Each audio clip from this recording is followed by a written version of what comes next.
Hey guys, it's Straw Hat. Man, I'm hungry. Hey, Straw Hat, what are you eating? Oh, just some fried chancy eggs and Diglett bacon. Is that legal? Pokemon has been an international phenomenon since 1996, and in that time it has gone on to become the best-selling media franchise of all time. Stupid mouse. Originally titled Pocket Monsters, the first Pokemon games sold were Red and Green, releasing in Japan on February 27, 1996. The wild success in Japan led to the first Pokemon games to come to North America, titled Pokemon Red and Blue, which released in North America on September 28, 1998. Alongside the wildly successful video games, Pokemon also had an incredibly successful animated series, which premiered in the United States on April 1st, 1997. You've gotta be joking. And if that wasn't enough, Pokemon cards released in the United States on January 9th, 1999. Pokemon's chokehold in the entertainment industry was only beginning in the late 90s. And then, on June 11th, 2001, Nintendo released the Game Boy Advance. The Game Boy Advance was known as a plague to elementary school teachers around the world in the early 2000s. After the wild success of the Game Boy, Nintendo started to feel pressure to release a new handheld console to be its successor. Project Atlantis was the code name for a new Nintendo handheld gaming console, which started development in the late 1990s. Nintendo started to feel the pressure to release a new handheld gaming system, this time featuring color. Due to technological constraints, Project Atlantis was put on hiatus, and the screens that they developed were added to a new Game Boy, the Game Boy Color. The Game Boy Color was just that, a Game Boy with a color screen which released in 1998. Nintendo began to realize that the pressure was not going to let up, so they began to develop the Game Boy Color's successor, codenamed the Advanced Game Boy. Yeah, this was not Nintendo's coolest codename, but the Advanced Game Boy was the spiritual successor to Project Atlantis, bringing 32-bit processing power to the hands of children all over the world. Nintendo officially announced the Game Boy Advance on September 1st, 1999, which originally would release in Japan in August 2000, and North America and Europe expected for the same year. Beyond the technological advance, the main difference between the Game Boy Color and the Game Boy Advance was the shift from portrait to landscape mapping. The buttons were moved to the side of the screen as opposed to underneath. As time went on, fans of the Pokemon series began foaming at the mouth for their next-gen Pokemon games. Then, their requests were answered with the announcement of Pokémon Ruby and Sapphire, developed exclusively for the Game Boy Advance. Pokémon Ruby and Sapphire released for the Game Boy Advance on March 19, 2003 in North America. Pokémon Ruby and Sapphire take place in the Hoenn region, and are the third generation of the beloved Pokemon series. The gameplay remains true to the series, where you pick a starter Pokemon out of a choice of 3 and embark on your journey with the hopes of defeating all 8 gyms and the Elite Four.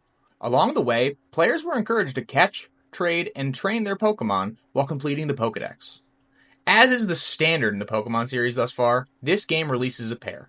In Pokemon Ruby, you are tasked with defeating Team Magma, a group of trainers with the goal to expand the world's landmasses and get rid of the oceans altogether. Led by Maxie, Team Magma attempts to awaken Groudon, the legendary for this title, and failed horribly. In Pokemon Sapphire, you are tasked with the opposite. In Pokemon Sapphire, you are tasked with defeating Team Aqua, which has the goal of getting rid of all of the land and making the world an all-ocean planet. Most of the prior Pokemon game releases revolved around the strategy of releasing 2 copies of the game with varying levels of change. This was to encourage players to talk to one another and exchange their Pokemon with their friends in the true spirit of the game. Junichi Masuda was the development director of these games and stated the philosophy of all Pokemon games is communication. Pokemon is about connecting with your friends, trading and battling with them while you go on your journey. Ruby and Sapphire introduced some new mechanics along the way that the game had not seen in previous titles, such as double battling. This new mechanic allowed you to take control of 2 Pokemon at the same time in your battles, and though it was not a major change to the formula, it did create for some interesting developments in the future.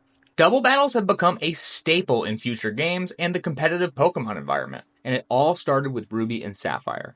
Following the wild success of Pokémon Ruby and Sapphire, Nintendo and the Pokémon Company released FireRed and LeafGreen in Japan in January of 2004, and in North America and Europe in September and October of 2004. This is the first time Pokémon had remade one of their titles for modern hardware, setting the precedent for what had become one of their fundamental strategies in the modern age. Just like in Red and Blue, the game has you exploring the Kanto region, and as is the series standard, collecting 8 gym badges, then challenging the Elite Four. This was not a cookie-cutter copy of Red and Blue, as this game added the ability to switch the gender of your silent protagonist, which was not offered in the original games. Additionally, this game added new content. You get access to the Sevi Islands, a completely new area to the game. After completing the little side story on the islands, you are then able to trade with Ruby and Sapphire. Some fans believe this game is a worse version of Red and Blue, while others believe this is the best way to play the Kanto games to this day. I remember as a kid, these games were everywhere. You couldn't go to the grocery store without seeing a child with a Game Boy Advance just hoping to beat the Elite Four or to find a shiny Pokemon. The Kanto region started the series, and to see it brought back with far better visuals was incredible for both new fans and fans returning to the series. Pokemon on the Game Boy Advance had been the premier game series for the console, and if you had a Game Boy Advance, there was a very high chance that you had at least one of the Pokemon games. Then, in 2005, Pokemon did the unthinkable. You know that game we released 2 years ago? Yeah? Let's do it again! Pokemon Emerald released on May 1st, 2005 in North America, and to the confusion of a young Straw Hat, was the successor to Ruby and Sapphire. Pokemon Emerald is pretty much the same as Ruby and Sapphire, but it makes some quality of life changes that makes it the definitive version of the third generation Pokemon games. What makes Pokemon Emerald so good is that it took everything that was great about Ruby and Sapphire and just added more without taking much away. Pokemon Emerald allowed players to catch all 3 legendary Pokemon in one game, which was great for someone like me who didn't have anyone to trade with. Pokemon Emerald also changed the story, allowing you to take on both Team Magma and Team Aqua, which gave fans of both Ruby and Sapphire something interesting to look forward to. Emerald expanded on the double battling, allowing more double battles in the game, and allowing players loads of extra endgame content. Pokemon Emerald also introduced the Battle Frontier, where once you beat the game, you were able to access a new area and experience what true pain and suffering really is. The Battle Frontier replaced the Battle Tower from Pokémon Ruby and Sapphire. This new area was extremely difficult, but it allowed for people to have loads of replayability and challenge that didn't exist in the other games. The Battle Frontier consists of 7 battle facilities, each led by a different Frontier Brain. In order to challenge the Frontier Brains, you have to complete a win streak in their given facility. Even though this is an extremely difficult area in the game, it added new endgame content that wasn't available in Ruby and Sapphire, and allowed players to catch Pokemon that were not previously accessible in the main games. Pokemon Emerald is the premier way to experience Gen 3 on the Game Boy Advance. There's a reason that this game is so expensive to this day. The main series Pokemon games are not the only games that came out on the Game Boy Advance. There were 2 other Pokemon games that were also available for the Game Boy Advance that took the iconic Pokemon characters and put them into games that shook up the formula in one way or another.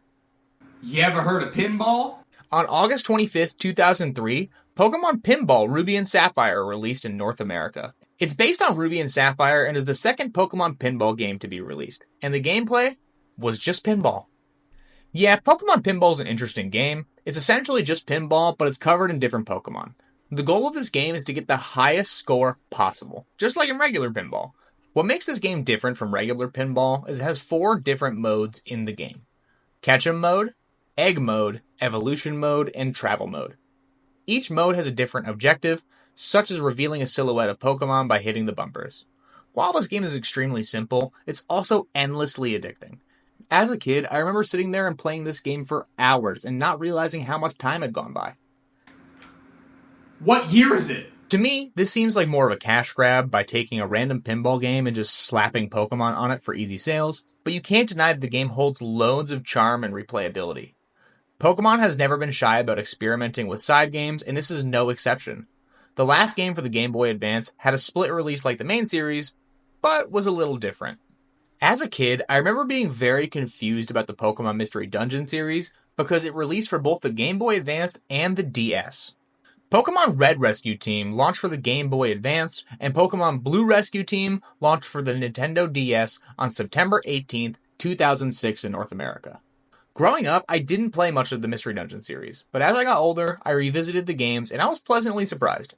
Pokemon Mystery Dungeon has essentially roguelike gameplay where you explore randomly generated dungeons while still keeping the turn-based gameplay that you know from the original series. You play as a person who got turned into a Pokemon with amnesia. First, you take a personality quiz, which determines what Pokemon you will play as for the game. Then, From the remaining 15 Pokemon, you pick another Pokemon to be your partner. Your goal in this game is to take on missions to increase your team's rank. You go through randomly generated dungeons where your goal is to either finish your job or explore the dungeon in its entirety. There are wild Pokemon that you'll need to battle along the way, just like in the regular games. This game keeps the turn-based style and the 4-move selection that you'd see in the regular mainline games. An interesting mechanic this game offers is that while you're exploring the dungeons, your player will get hungry and need to eat food found in the dungeons or brought with you in advance. Pokemon Mystery Dungeon has always been like the black sheep of the Pokemon community. These games are either beloved or despised, and I can understand why. The game is so far different from the original series, but also keeps a lot of the same mechanics. For a kid who grabs this game thinking it's a standard Pokemon experience, the title would be very confusing. This game came out at a weird time, because the DS had already come out, so the Game Boy version of this game seemed like a way to keep this game from flopping. There's no hiding that the DS version was the premier way to experience this game, but the fact that it was available for the old hardware meant that it could have a much larger install base, so people were able to experience this who may not have been able to upgrade to the DS at the time. The main series games on the Game Boy are looked back as some of the best to ever come out of the Pokemon Company. Compared to the DS, there were not as many side games released for the Game Boy Advance, which is kind of a letdown when you consider how good some of the side games in this series are.